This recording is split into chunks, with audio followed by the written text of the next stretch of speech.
ನಮಸ್ಕಾರ ರೈತ ಬಂಧುಗಳೇ, ಇಂದಿನ ವಿಡಿಯೋದಲ್ಲಿ ನಾವು ರೈತರ ಬೆಳೆ ಸಮೀಕ್ಷೆ ಆಕ್ಟಿವೇಷನ್ ಮಾಡಿಕೊಳ್ಳುವುದು ಹೇಗೆ, ಬೆಳೆ ಸಮೀಕ್ಷೆ ಮಾಡುವುದು ಹೇಗೆ ಎಂಬುದನ್ನು ಹಂತ ಹಂತವಾಗಿ ತಿಳಿಯೋಣ ಬನ್ನಿ.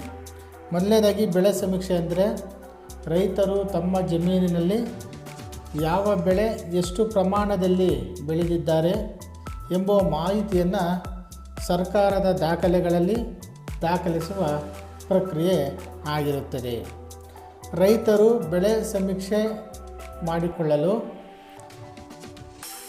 ಗೂಗಲ್ ಕ್ರೋಮ್ನಲ್ಲಿ ಫಾರ್ಮರ್ ಕ್ರಾಪ್ ಸರ್ವೆ 2026 and 27 ಎಂದು ಟೈಪ್ ಮಾಡಿದರೆ ಒಂದು ಆಪ್ ತೆರೆದುಕೊಳ್ಳುತ್ತದೆ. ಮುಂಗಾರು ರೈತರ ಬೆಳೆ ಸಮೀಕ್ಷೆ 2026-27 ಎಂದು. ಈ ಒಂದು ಆಪನ್ನು ಮೊದಲನೇದಾಗಿ ಡೌನ್ಲೋಡ್ ಮಾಡಿಕೊಳ್ಳಬೇಕಾಗಿರುತ್ತದೆ. ಡೌನ್ಲೋಡ್ ಆದ ನಂತರ ರೈತರು ಅದನ್ನು ಆಕ್ಟಿವೇಷನ್ ಮಾಡಿಕೊಳ್ಳುವುದು ಪ್ರಮುಖವಾಗಿರುತ್ತದೆ. ಆಕ್ಟಿವೇಷನ್ ಮಾಡಿಕೊಳ್ಳುವ ಮೊದಲನೇದಾಗಿ ನಾವು ಆಪನ್ನು ಓಪನ್ ಮಾಡಿದ ಮೊದಲು ರೈತರ ಬೆಳೆ ಸಮೀಕ್ಷೆ 2026-27 ಎಂದು ಕಾಣಿಸುತ್ತದೆ. ಅಲ್ಲಿ ಗೌರ್ಮೆಂಟ್ ಆಫ್ ಇಂಡಿಯಾ, ಕರ್ನಾಟಕ ಸರ್ಕಾರ ಎಂಬ್ಲಮ್ ಸಹ ಕಾಣಿಸುತ್ತದೆ. ಇದರಲ್ಲಿ ನಾವು ಮೊದಲನೇದಾಗಿ ಋತುವನ್ನು ಆಯ್ಕೆ ಮಾಡಿಕೊಳ್ಳಬೇಕು. ಋತು ಮುಂಗಾರು ಎಂದು ಆಯ್ಕೆ ಮಾಡಿಕೊಳ್ಳಬೇಕಾಗಿರುತ್ತದೆ. ನಂತರ ಈ KYCಯಿಂದ ನಂತರ ಮುಂದುವರೆದು ಈ ಆಡಳಿತ ಕೇಂದ್ರದ ಆಧಾರ್ ಸೇವೆ ಅಡಿಯಲ್ಲಿ ನಾವು ಈ KYC ಎಂದು ಟಿಕ್ ಮಾಡಿದರೆ ಆಧಾರ್ ನಂಬರ್ ಕೇಳುತ್ತದೆ. ಆಧಾರ್ ನಂಬರನ್ನು ಎಂಟ್ರಿ ಮಾಡಿ ನಾವು OTPಗೆ ಸೆಂಡ್ ಮಾಡಬೇಕಾಗುತ್ತದೆ. OTP ಬಂದ ನಂತರ OTPಯನ್ನು ನಾವು ಎಂಟ್ರಿ ಮಾಡಿ ಸಕ್ರಿಯಗೊಳಿಸಿಕೊಳ್ಳಬೇಕಾಗಿರುತ್ತದೆ. ನಂತರ ಬೆಳೆ ಸಮೀಕ್ಷೆ 2026-27 ಎಂದು ವರ್ಷನ್ 1.2.5 ಓಪನ್ ಆಗುತ್ತದೆ. ಅದರಲ್ಲಿ ನಿಮ್ಮ ಒಂದು ಹೆಸರು, ತಂದೆ ಹೆಸರು, ಜನ್ಮ ದಿನಾಂಕ, ಅಡ್ರೆಸ್, ಲಿಂಗ ಎಲ್ಲ ಎಂಟ್ರಿ ಆಗುತ್ತದೆ. ಅದು ನಿಮಗೆ ತೆರೆಯ ಮೇಲೆ ಕಾಣಿಸುತ್ತದೆ. ಅದಕ್ಕೆ ನಿಮ್ಮ ಫೋನ್ ನಂಬರನ್ನು ಮತ್ತೊಮ್ಮೆ ಹೊಸದಾಗಿ ಎಂಟ್ರಿ ಕೊಟ್ಟು ಮತ್ತೆ OTPಗೆ ಸೆಂಡ್ ಮಾಡಬೇಕಾಗಿರುತ್ತದೆ.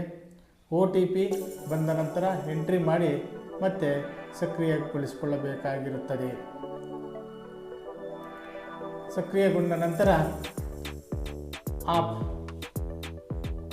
ರೈತನ ಸರ್ವೆ ನಂಬರ್, ಮಾಹಿತಿ, ID, ಯೂಸರ್ ID ಎಲ್ಲವನ್ನು ತೋರಿಸುತ್ತೆ. ನಿಮ್ಮ FID ಇರ್ಬೋದು, ಹೆಸರು, ನಿಮ್ಮ ಹೆಸರಿಗೆ ಯಾವ ಸರ್ವೆ ನಂಬರ್ಗಳು ಈಗಾಗಲೇ ಫ್ರೂಟ್ಸ್ ತಂತ್ರಾಂಶದಲ್ಲಿ ಸೇರ್ಪಡೆಯಾಗಿದೆ ಎಲ್ಲ ಸರ್ವೆ ನಂಬರ್ಗಳು ಅಲ್ಲಿ ಬರುತ್ತವೆ.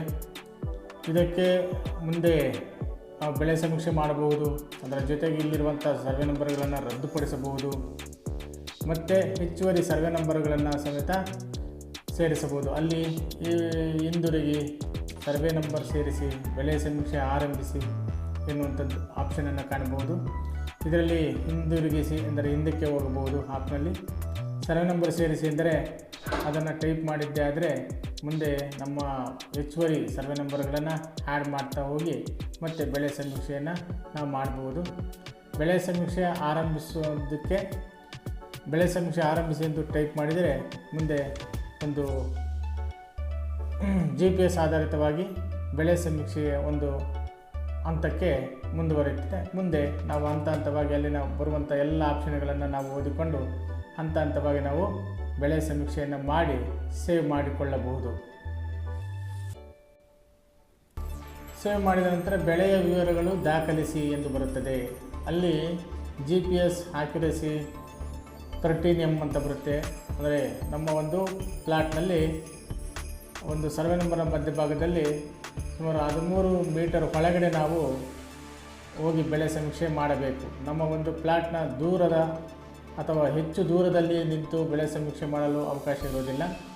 ಆದುದರಿಂದ ಅಲ್ಲಿ ನಾವು ಒಂದು GPS ಆಕ್ಯುರಸಿ 13 ಮೀಟರ್ ಒಳಗಡೆ ನಾವು ಇರಬೇಕು. ಅಲ್ಲಿ ಜಮೀನಿನ ವಿವರಗಳನ್ನು ದಾಖಲಿಸಬೇಕು. ಬೆಳೆ ಆಯ್ಕೆ ಮಾಡೋಂಥದ್ದು, ಮಳೆ ಅಥವಾ ನೀರಾವರಿ ಏರಿಯಾ ಮತ್ತು ನಿಮ್ಮ ಒಂದು ಎಷ್ಟು ಜಮೀನಿದೆ, ನೀವು ಎಷ್ಟು ಜಮೀನಿಗೆ ಈಗ ಒಂದು ಬೆಳೆಯನ್ನು ದಾಖಲಿಸ್ತಾ ಇದ್ದೀರಾ. ಈಗ 2 ಎಕರೆ ಜಮೀನಿದ್ದರೆ ಅದರಲ್ಲಿ ನಾವು 2-3 ಬೆಳೆಗಳನ್ನು ಸೇರಿಸಬಹುದು.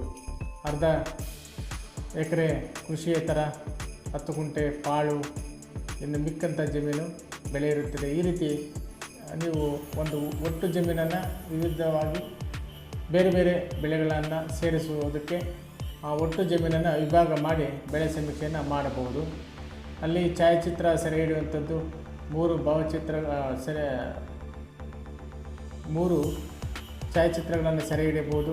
ಒಂದನೇದು ಕಡ್ಡಾಯವಾಗಿ, ಮತ್ತು ಅದಾದ ನಂತರ 2ನೇದನ್ನು ನಾವು ಕಡ್ಡಾಯವಾಗಿ ಛಾಯಾಚಿತ್ರಗಳನ್ನು ಸೆರೆ ಹಿಡಿಯಬೇಕಾಗಿರುತ್ತದೆ. ಇದಾದ ನಂತರ ಮಾಹಿತಿ ಸೇರಿಸಿ ಎಂದು ಕೊಡಬೇಕು. ಮಾಹಿತಿ ಎಲ್ಲವನ್ನು ನಾವು ಚೆಕ್ ಮಾಡಿಕೊಂಡು ಸೇವನ್ನು ಕೊಟ್ಟರೆ ಯಶಸ್ವಿಯಾಗಿ ಬೆಳೆ ಸಮೀಕ್ಷೆ ಆ್ಯಪ್ನೊಳಗಡೆ ನಮ್ಮ ಒಂದು ಬೆಳೆ ಸಮೀಕ್ಷೆ ಪೂರ್ಣಗೊಳ್ಳುತ್ತದೆ. ಇದು ಸರ್ಕಾರದ ಮಟ್ಟಕ್ಕೆ ಹೋಗಿ ಸೂಪರ್ವೈಸರ್ಸ್ ಇದನ್ನು ಚೆಕ್ ಮಾಡಿ ಅಪ್ರೂವಲ್ ಮಾಡಿದರೆ ನಿಮ್ಮ ಒಂದು ಬೆಳೆ ಸಮೀಕ್ಷೆ ನಿಮ್ಮ ಒಂದು ಪಾಣಿಗಳಲ್ಲಿ ಎಂಟ್ರಿ ಆಗುತ್ತದೆ. ಸರ್ಕಾರದ ಸೌಲಭ್ಯಗಳನ್ನು ಪಡೆಯಬಹುದು. ಈ ಮಾಹಿತಿ ನಿಮಗೆ ಇಷ್ಟವಾದರೆ ಶೇರ್ ಮಾಡಿ, ಲೈಕ್ ಮಾಡಿ, ಸಬ್ಸ್ಕ್ರೈಬ್ ಮಾಡಿ. ಧನ್ಯವಾದಗಳು.